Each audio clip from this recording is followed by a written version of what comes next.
안녕하세요, 행복님들. 더운데 어떻게 지내세요? 간밤에 잠은 잘 주무셨나요? 아침, 점심, 저녁 하루 세끼 꼬박꼬박 식사 잘 하시나요? 시원한 바람은 많이 쐬시나요? 밥도 잘 먹고 시원한 바람도 많이 쐬고 시원한 물도 많이 마시면서 건강하게 여름을 이겨내요. 오늘은 체온 인문학자 선생님께서 쓰신 철학을 담은 그림 중에서 프리다 칼로의 그림 중에 헨리 포드 병원이라는 그림을 보고 쓴 글을 읽어드릴게요. 선천적 소아마비, 죽음의 문턱까지 이르게 한 교통사고, 그리고 30번이 넘는 수술, 온갖 합병증, 멕시코 작가 프리다 칼로의 육체 괴담입니다.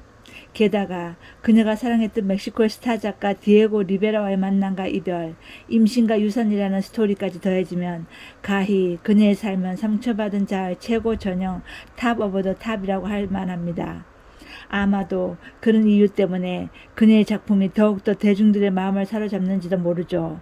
우리는 대개 자신보다 더 끔찍한 상처를 가진 누군가를 보면서 스스로를 위로하는 고약한 습성이 있거든요. 아니면 적어도 나와 같은 상처를 겪은 사람들에게 쉽게 마음을 여는 법이니까요.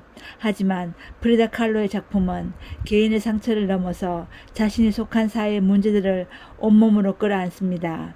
프리다 칼로의 대표작 헨리 포드 병원은 파란만장한 그녀의 삶을 바탕으로 해석됩니다. 사랑하는 이의 아이를 갖고자 하는 갈망과 연이은 낙태로 인한 절망, 그리고 사고 때문에 갖게 된 인공보조물, 이런 정도로 해석해 볼 수 있겠죠. 하지만 이렇게 끝내기엔 화면이 그리 호락호락해 보이지 않는군요. 좀 더 들어가 보겠습니다. 한 여인이 차갑고 딱딱해 보이는 철제 침대에 누워 있습니다. 피를 흥건하게 흘리는 그녀의 몸은 여섯 가닥의 실로 6개의 형상과 이어졌습니다. 태아와 달팽이가 보입니다. 어떤 것은 신체의 내부 기관 같고 어떤 것은 기계처럼 보입니다. 그런데 그녀의 침대가 있는 곳은 안전한 병실이 아니라 황량한 벌판입니다. 화면 뒤쪽으로는 근대를 상징하는 대규모 공업단지가 펼쳐져 있습니다. 그림 속의 이런 힌트들을 가지고 그림을 다시 읽어보면 어떨까요? 어쩌면 이 문명의 시대에 인간의 육체는 남녀 할 것 없이 저토록 무력한 것이 아닐까 하는 생각을 해봅니다. 근대 문명은 의학과 교육제도를 통해 인간의 육체와 정신을 단련시켰고, 산업자본은 자연을 이용해 인간의 삶을 풍요롭게 만들었다는 근대의 신화는 21세기를 사는 지금의 우리에게도 여전히 먹히는 얘기입니다. 하지만 조금만 뒤집어 보면 의학의 제도화 속에서 우리는 우리 자신의 몸에 대한 권리를 상실했고, 교육의 제도화로 우리의 삶은 규격화, 표준화되었으며, 자연을 이용한 문명의 위력은 경제 발전에 대한 맹목적 신앙을 낳았습니다. 그 결과 몸도 마음도 갈 곳을 잃은 채 비틀거리고 있습니다. 평균 수명은 늘었지만 그에 비례해 질병과 돌연사도 늘었고, 지적 수준은 높아졌지만 마음을 보고 읽을 수 있는 감수성과 공감 능력은 심각하게 저하되었죠. 우리는 우리 자신의 몸과 마음이 무엇인지, 무엇을 원하는지, 무엇을 할 수 있는지 잘 모릅니다. 그저 건강해야 한다는 강박, 예쁘고 섹시해야 한다는 강박에 사로잡혀 심신을 혹사시키고 있을 뿐.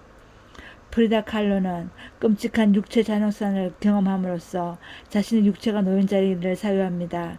자연과의 교감을 상실한 차가운 의료제도를, 인간의 노동을 하패로 환산하는 항약한 산업자본주의를, 불타올랐다가 이내 식어버리는 허무한 사랑을, 그 사이에서 피 흘리는 인간의 비극을, 프리다 칼로는 이 모든 경험을 선뜻 하리만치 냉혹한 시선으로 응시합니다. 프리다 칼로의 그림이 우리에게 강렬함을 남긴다면 바로 그런 이유 때문이 아닐까요? 고통을 당했다는 사실 자체가 아니라 모든 고통을 예민하게 응시하고 그 경험을 통해 자신을 단련시키는 그 초인적인 힘 때문이 아닐까요? 학부모들이 담임교사에게 자기 자식을 부탁하면서 후렴구처럼 하는 말이 있다죠. 우리 애가 무척 예민해요. 잘 좀 부탁드려요. 친구들과 싸우거나 선생님께 혼이 나고 돌아가면 당장 항의 전화가 온답니다. 예민한 우리 애가 너무 놀라서 밥도 잘 못 먹는다고. 어떻게 애한테 그런 상처를 줄 수 있느냐고 말이죠. 이게 아이들 얘기만 아닌 것이 이 30대 여성들도 자신에 대해 종종 그렇게 말합니다. 내가 너무 예민해서 상처를 잘 받아요. 내가 예민해서 그 일이 그냥 안 넘어가지네요. 예민하다는 이유로 누군가의 말을 상처로 만들어 버리고 그 상처에 쓰러져 끙끙 앓는 유리 멘탈의 소유자들이 주변에 의외로 많습니다. 그런데 전 어쩐지 이 예민함이 좀 의문스럽네요. 예민하다는 건 타자가 내뿜는 기호에 민감하다는 얘기지, 타자가 조금만 건드려도 상처받을 만큼 자아가 나약하다는 게 아닙니다. 프루스트가 그랬습니다. 예술가란 세상의 모든 것을 기호할 수 있는 자. 다시 말해 보통 사람들이 일상적으로밖에 경험하지 못하는 사물들에서 그 사물들이 뿜어내는 독특함을 의미할 수 있는 자라고요. 그런 예술가들이 보여주듯이 예민하단 말은 타자에 대해 감수하는 방식이 세심하다는 걸 의미합니다. 이와 달리 건드리면 상처받고 건드리면 폭발하는 요리 멘탈의 소유자는 타자에 대해 무관심한 법이죠. 자신이 너무 소중하니까요. 신체의 병증에 대해서도 마찬가지입니다. 우리는 프리다 칼로처럼 불의의 사고로 평생을 통증에 시달리기도 하고 생활 패턴이나 직업에 따라 특정 부위에 병이 생기기도 하며 나이가 들면 누구나 크고 작은 병들을 안고 살아갑니다. 그런데 많은 사람들이 몸의 병에 대해서도 마음의 상처를 입었을 때와 똑같이 반응하는 걸 봅니다. 마치 집에 낯선 사람이 들어와 협박하기라도 할 때처럼 병에 대해 두려워하고 허둥지둥하고 안절부절 못하면서 정신을 놓아버리죠. 상처와 고통을 통해 자신과 타인을 사유하기는커녕 애지중지 보존하던 자기가 붕괴되었다는 사실에 기겁하며 울부짖습니다. 그런 경우엔 할 수 있는 게 별로 없습니다. 상처를 달래줄 사람, 병을 치료해줄 사람에게 무작정 매달리는 것 외에는요. 공부를 하겠다고 찾아오시는 분들 중에는 큰 병을 앓았던 분들이 종종 있습니다. 함께 공부하는 어떤 선생님은 자칭 밤의 여인이 되었습니다. 퇴근 후면 친구들과 유흥의 세계를 탐사했다더군요.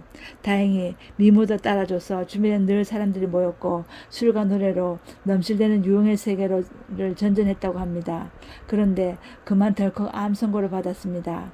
수술을 받고 한동안 이제 뭘 해야 하나 생각하다가 문득 더 이상 전처럼 살면 안 되겠다는 생각에 공부를 하러 오신 겁니다.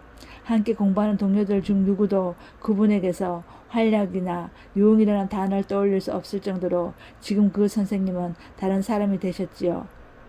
전처럼 건강하진 않지만 직장에 다니면서 열심히 공부하고 계십니다. 공부를 하지 않았더라면 오로지 병과 통증만 생각하며 살았을 텐데 다행히 공부를 하면서 새로운 세계를 알아가다 보니 병을 바라보는 시각도 달라졌다는 게 그분의 말씀입니다. 마음의 상처든 몸의 병이든 그 자체가 나쁘다고 할 수는 없습니다. 문제는 상처와 병이 아니라 상처와 병에 대해 갖는 생각입니다. 이제 나는 정상적으로 살아갈 수 없겠구나. 이런 상태로 살아서 뭘 하나. 난 이제 틀렸어. 어떤 것도 제대로 할 수 없을 거야. 그럼 누가 날 돌봐주나. 병에 대해 갖는 이런 생각들이야말로 진짜 병이 아닐까요? 무서운 병고에 시달리는 사람은 자신의 상태에서 선택할 정도로 냉정하게 세계를 내다본다. 그에게서는 건강한 사람의 눈이 보지 못하는 것을 본다. 책장에 안 넘어가요. 어떡해요? 니체가 한 말인데 다시 읽어볼게요. 무서운 병고에 시달리는 사람은 자신의 상태에서 선택할 정도로 냉정하게 세계를 내다본다. 그에게서는 건강한 사람의 눈이 보는 사물을 둘러싸고 있는 저 보잘것없고 기만적인 매력들이 사라진다. 니체는 역시 멋있어요. 어떤 날에는 밤이 지나면 더 이상 살아있을 것 같지 않은 생각이 들었다라고 할 정도로 엄청난 병고에 시달렸던 니체는 고통에 대한 자신의 체험을 이런 식으로 응시합니다. 건강한 자는 그 건강함으로 세상을 보고 병들고 상처받은 자는 또 그런 상태로 세상을 봅니다. 전자가 후자보다 우월하지는 않습니다. 세계를 감수하는 방식이 다를 뿐이지요. 오히려 아프고 나서야 아프기 전에는 전혀 생각지 못했던 것을 생각하게 됩니다. 관계에서 좌절을 겪고 나서야 자신이 관계 맺는 방식에 대해 질문하고 큰 병으로 쓰러지고 나서야 몸의 신호에 귀 기울이게 되죠. 중요한 건 상처와 고통을 이유로 세상과 삶을 혐오하는 때 이르지 말아야 한다는 사실입니다. 우리는 고통과 상처를 통해 강해지고 너그러워지고 유연해질 수 있습니다. 프리다 칼로의 왕성한 예술 활동을 가능케 한 것도 바로 그런 힘이었습니다. 상처 속에서 허우적거리는 사람은 아무것도 할 수 없습니다. 상처와 병에서 빠져나와 그걸 응시할 수 있는 자만이 자신만의 새로운 건강을 항유할 수가 있는 법이지요. 프리다 칼로는 자신을 그렇게 낳아준 부모, 자신을 그렇게 망신창으로 만든 운전사, 그 자신을 그렇게 만든 연인 디에고 리베라를 원망하는 대신 자신을 고통스럽게 하는 몸, 즉 병든 몸, 여성의 몸, 식민지 지식인의 몸, 근대인의 몸 등등 그 모든 몸들의 집합체로서의 자신을 담담하게 응시합니다. 그 결과 자신을 넘어 인간의 육체가 처한 조건이 인식되기 시작합니다. 서구의 문명이 비서구라는 야만에 대해 가한 폭력을 합리성으로 무정한 근대가 비합리적 신화에 행한 파괴를 비로소 보게 된 것이지요. 개인이 겪는 고통이 그렇게 보편적 차원의 고통으로 확산되는 순간 거기서 도약이 이루어집니다. 자신의 초라한 트라우마의 대신 인류가 겪는 동시대적 고통에 대한 공감을 향한 도약 때문에 그림을 보는 우리도 가슴 속에서 무언가가 일렁임을 경험합니다. 강철은 어떻게 단련될까요? 뜨거운 불과 차가운 물을 오가며 수없이 달궈지고 두드려 맞고 담금질 되는 과정을 거쳐야만 예리한 검으로 창으로 낫으로 단련됩니다. 우리 인간은 유리가 아니라 강철입니다. 우리도 살아가면서 뜨거운 불과 차가운 물을 오가죠. 그 사이에 겪는 마음의 번뇌란 상상도 할 수 없습니다. 그러나 그 외에 다른 삶이란 없습니다. 삶이란 애초부터 균열을 내포하고 있지요. 때문에 상처 없는 삶을 꿈꾸는 것, 영원한 무병의 상태를 꿈꾸는 것, 삶에 대한 무례입니다. 우리는 고통으로부터 벗어나기를 꿈꾸지 말고 고통 속에서 고통을 통해 강해질 수 있는 지혜의 길을 탐색해야 합니다. 자신의 고통에 파묻혀 상처를 곱씹는 대신 고통의 조건을 물음으로써 그리고 자신의 고통을 타인의 고통과 소통시킴으로써 프리다 칼로는 그렇게 자신이 되고 동시에 세계가 되었습니다. 고통마저 끌어안는 지혜, 그게 바로 당신이 당신 자신이 되는 길입니다. 어때요? 프리다 칼로의 그림에 대한 해석이 참 멋지죠. 프리다 칼로에 대한 글도 멋지고요. 프리다 칼로는 고등학교 학창시절에 공룡 화석 발굴지에 찾아가서 그 공룡 화석 발굴하는 걸 구경했대요. 그래서 그걸 너무 이쁘게 본 과학자가 그 공룡 화석에다가 프리다 칼로 이름을 붙여줬대요. 프리다 칼로 이름 붙은 공룡 화석도 있다는 거죠. 신기해요. 프리다 칼로는 어렸을 때부터 호기심이 왕성했죠. 고통받은 자신의 몸을 바라다보고 그걸 세계와 연결시키려서 식민지 지배를 받은 멕시코의 민중의 슬픔에도 아픔에도 그것도 표현하고 자신의 고통도 그림으로 표현했죠. 그리고 프리다 칼로의 남편 디에고 리베라는 참 나쁜 분이죠. 욕이 막 나와요. 죄송합니다. 행복이님들 지금 병으로 아니면 현재 상황이 나빠서 고통받고 계신 분이 계시다면 그 고통을 잘 이겨내요. 우리는 유리가 아니고 우리는 강철이라는 걸 항상 기억하시면서 현실을 직시해요. 그리고 현실에 자신이 가지고 있는 거, 자신이 할 수 있는 것을 직시하면서 행복하게 살아요. 고통을 견디면서 고통을 이기면서 한참 높은 경지로 올라가요. 행복님들 사랑합니다. 행복님들 행복하세요.